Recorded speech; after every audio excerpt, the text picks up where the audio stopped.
There's some concerns about Boston College football for this upcoming season, but there's lots of reason for optimism. These players are names you're going to want to know about.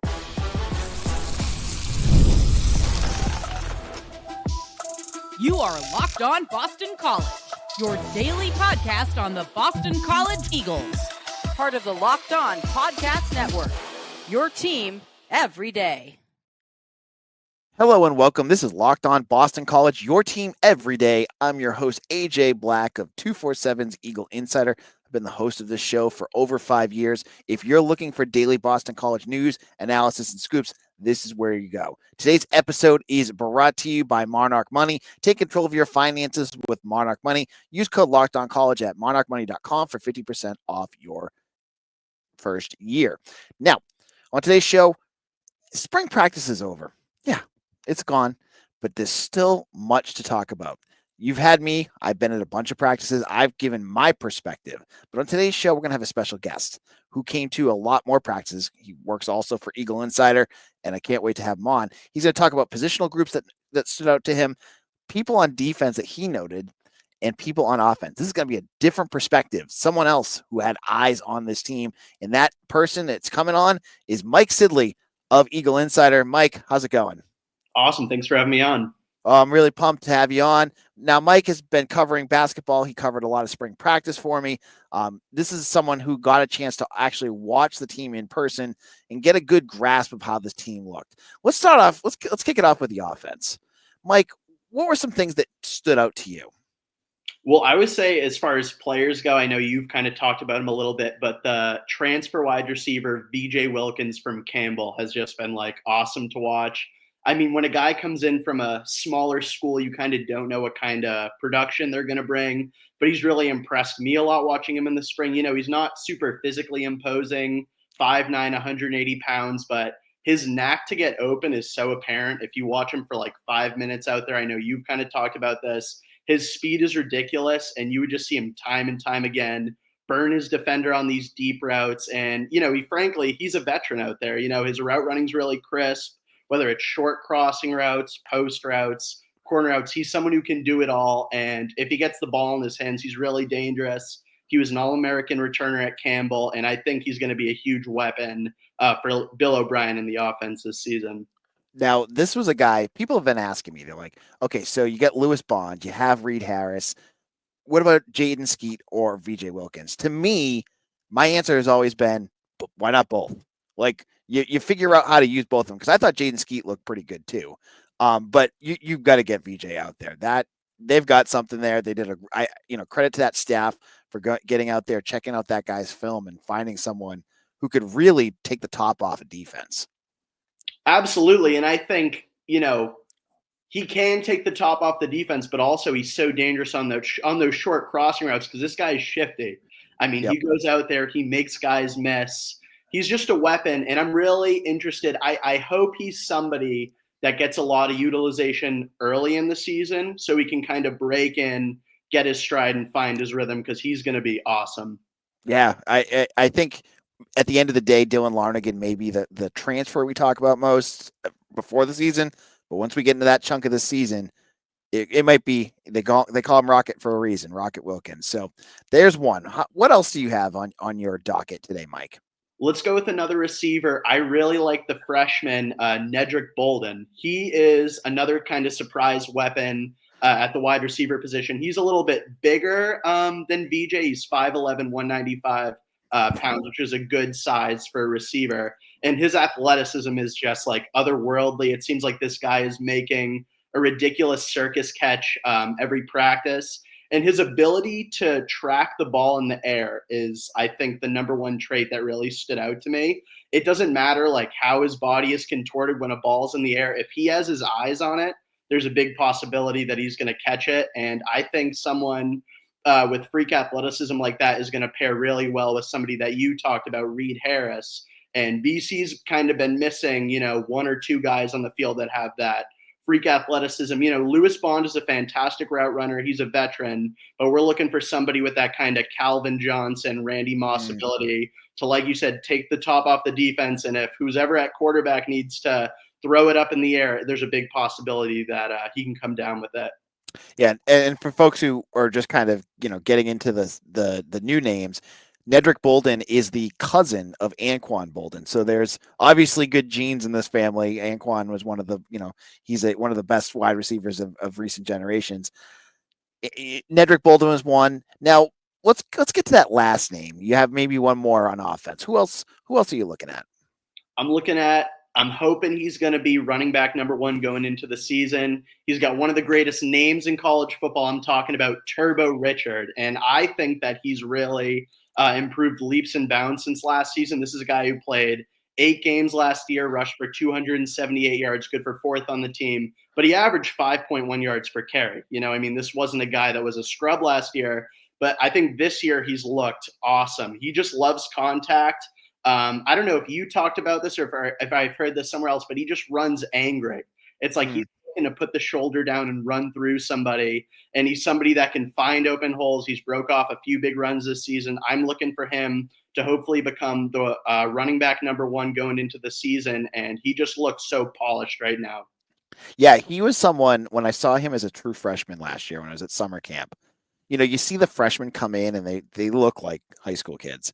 He walked by me and I was like, holy moly. Like the guy had legs the size of tree trunks and he's, just came onto the campus that, about a month before that. So he immediately caught my eye.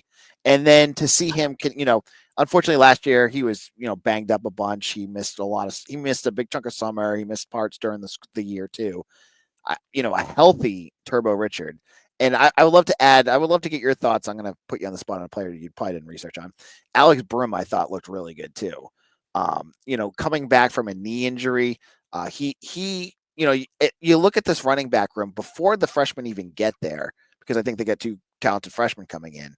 And you have to look at that running back room and go, there's something that they can build on, and they don't need to have Turbo run it 40 times. Like you don't need to do what he did with what Halfley and what Steve Adazio did with AJ Dillon and run him 40 times. You can run him 20 to 25 times, keep him healthy, and have a real weapon moving forward. Absolutely. I think Broom is somebody that I saw get used in the red zone a lot this spring. He just seems like he's very smart. Yep. When he finds the outside, there's very few times I've seen defenders catch him. I've seen him catch ball in the open field. I've seen him block really well. I think we'll kind of get to the positional groups later, but I think he's somebody that's going to be very complimentary. I think, I don't see him really being a feature back, but like you said, he can kind of take the load off Jordan McDonald, Turbo Richard, and I think he's somebody that, if one of those guys goes down, knock on wood, he's somebody that can step in and you feel confident with him going forward. So that's the offense. And you know what Mike and I did? We didn't mention Grayson James or Dylan Lonergan in this conversation. We kept that one out. I feel like I've beaten that one to death already, and I still got them 2 months before the season starts, or summer starts, right? So we're gonna put that one on the burner because it's been talked about enough. In a moment, the defense, lots has changed, and since we watched practice, even more has changed. We'll talk about where the defense is at, what Mike's thoughts were, and we'll get into all of that in just a moment.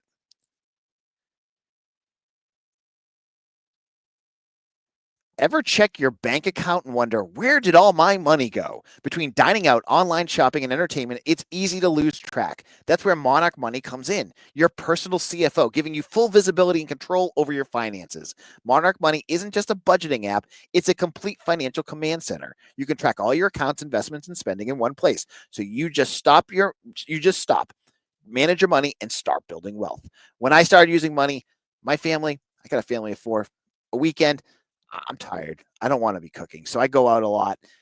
Until I started using Monarch Money, I didn't realize how much money I was spending going out.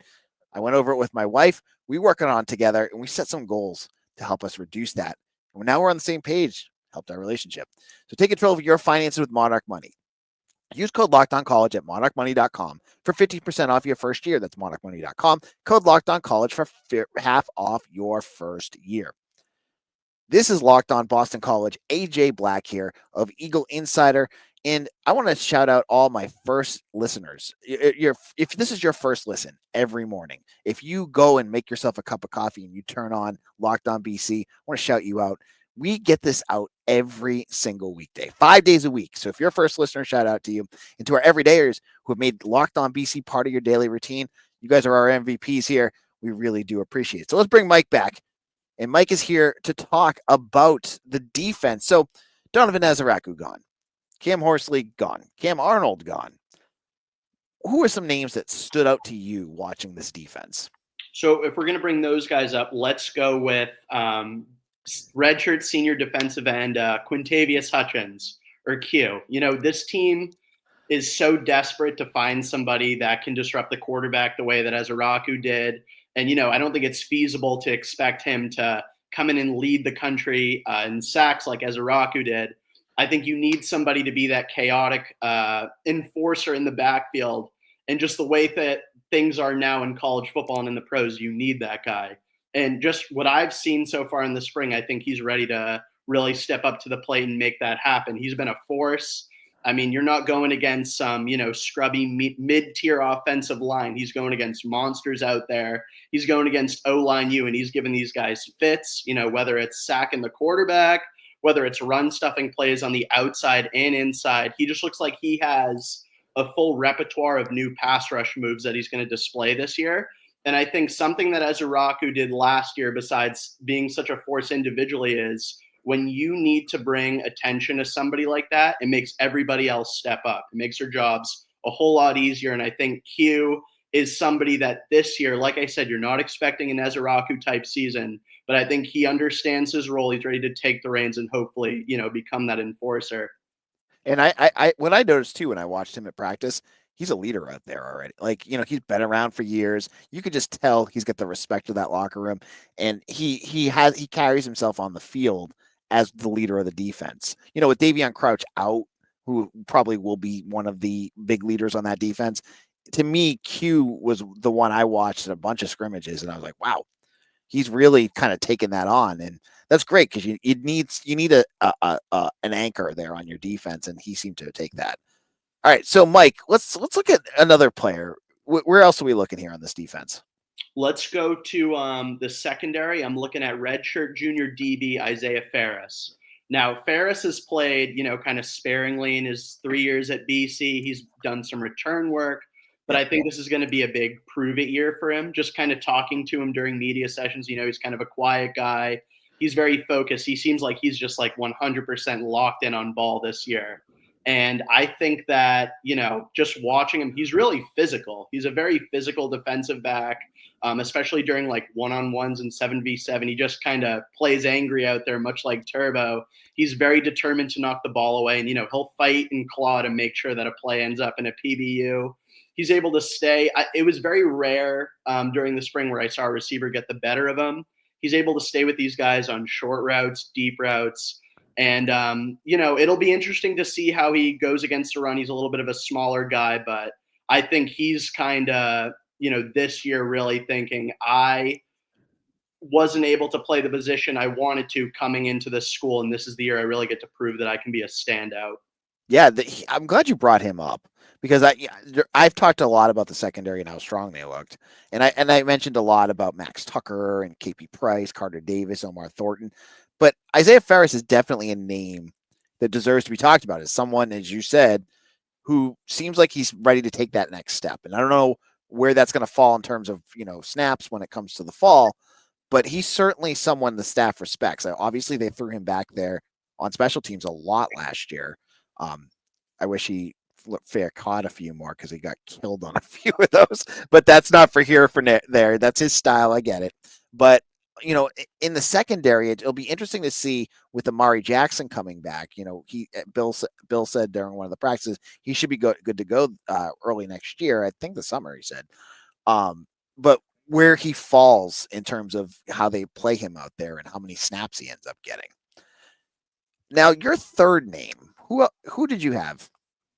So I know that this is your guy, but we just have to talk about him. The punter out of Ireland, Andy Quinn. Yeah. I'm so excited for this guy. And you know what? Let's add him in on the defense, because if you look at punting last year, I think you could have made an argument that BC could have, let's just call it one extra win. Just like flipping field position was such a problem. And there's just a different kind of sound when you watch Andy when the ball goes off his foot.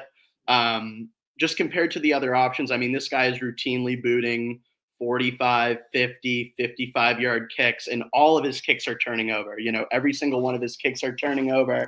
And I think that, it's a huge factor considering that instead of an offense having to go 35, 40 yards down the field to get a score, now they have to go, 55, 60, 75 yards to score. And that's going to take a lot of pressure off the defense. And I think, watching the other guys kind of compete for that role, I think there's no question he's going to be the guy. And I think that him being a freshman is huge because it's scary watching him now, but to think that he can only get better. I mean, I think this is a guy that could become one of the best punters in all of college football. That would be such a change of destiny for BC. We've gone for years struggling. You've got guys in the last couple of years, like Grant Carlson was fine, but man, last year I think everyone tore their hair out watching just every time they punted the ball. It's been a long time. It probably had to go back to like Ryan Quigley or you had to go back to find a punter that can do what Andy Quinn could do. So there's a lot of tantalizing excitement about this. And as you said, it's totally right. For a pro style offense, it really pushes towards, field position and how important that is. It really could change how BC plays next year. Instead of having those, I look back at, I want to say like Louisville, where they had, that was the game where they went up like 20-0. And I believe there was a series of really bad punts in that game. And it flipped the whole game. It flipped the entire game, and then they ended up losing it. You can make it if you can get Quinn going. You could be winning games that you were losing in the past. Yeah, absolutely. It's a huge factor. Yeah. So there's Mike's got his offense. He's got his defense. In a moment, I'm going to ask him his thoughts on specific positional groups. We'll talk about the groups as a whole. Who looks strong? Where are their question marks? I'll get his thoughts on that in just a moment.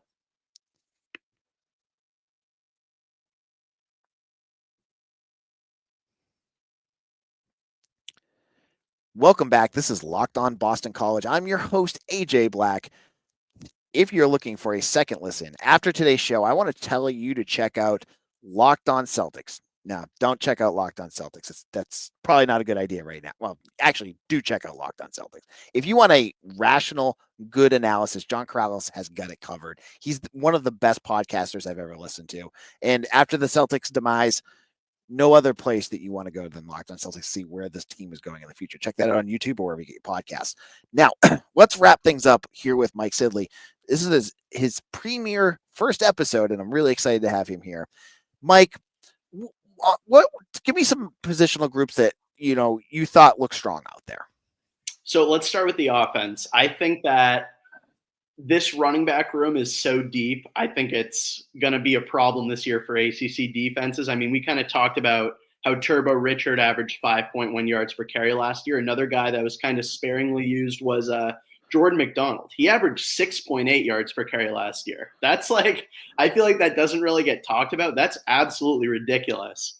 And he's somebody that's also looked really good this spring. He's somebody like Turbo, big physical guy. I mean, he comes in the media room and you're like, whoa, like this dude looks like a movie poster, like football player.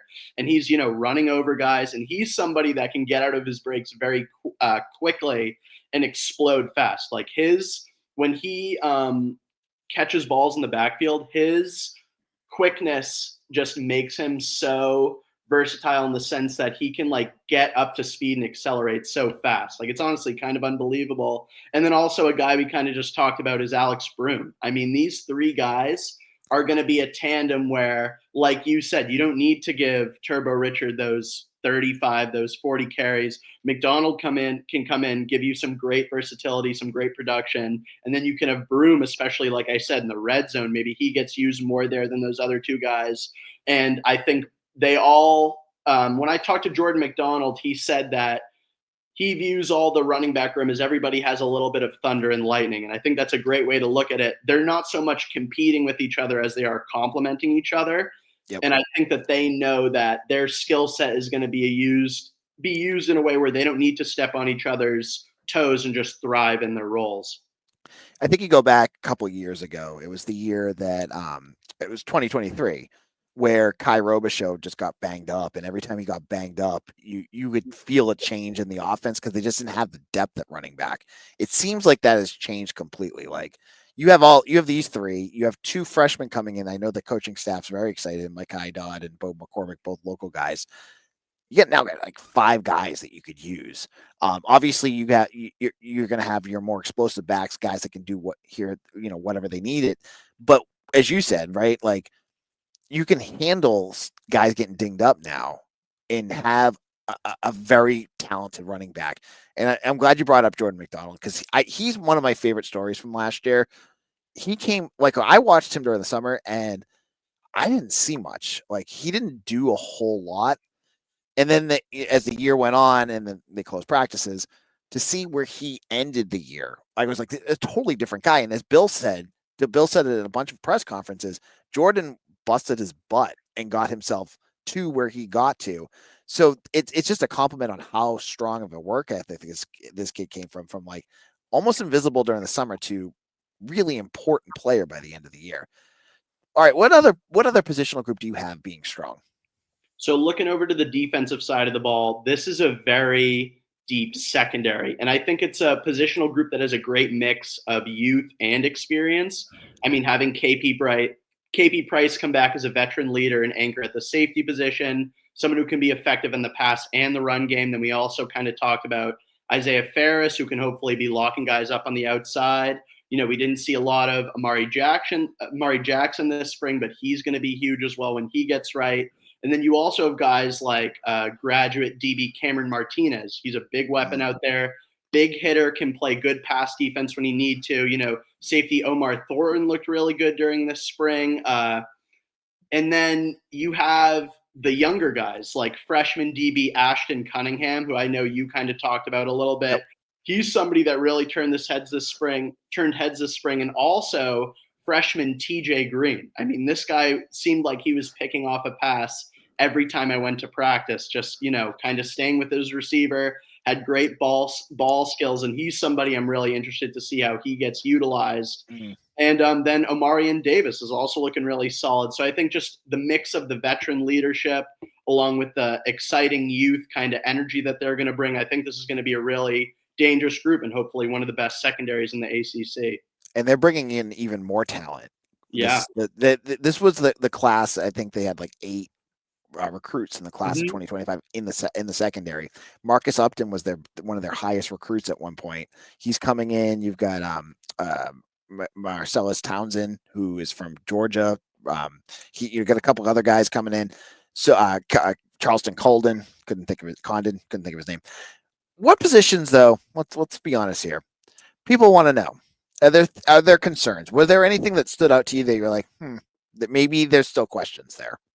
Well, I think the sort of obvious answer to that is the linebacker room. I mean, we kind of talked about a deep running back room. Well, one of those guys was plucked out of their room in Von Pemberton playing linebacker this spring, and he looked decent. But, I kind of talked to Coach O'Brien this spring about how their sort of coaching proficiency is going to make up for whatever inadequacies that they may have. And he kind of went on a long tangent about that, So I think that everybody's kind of feeling it right now.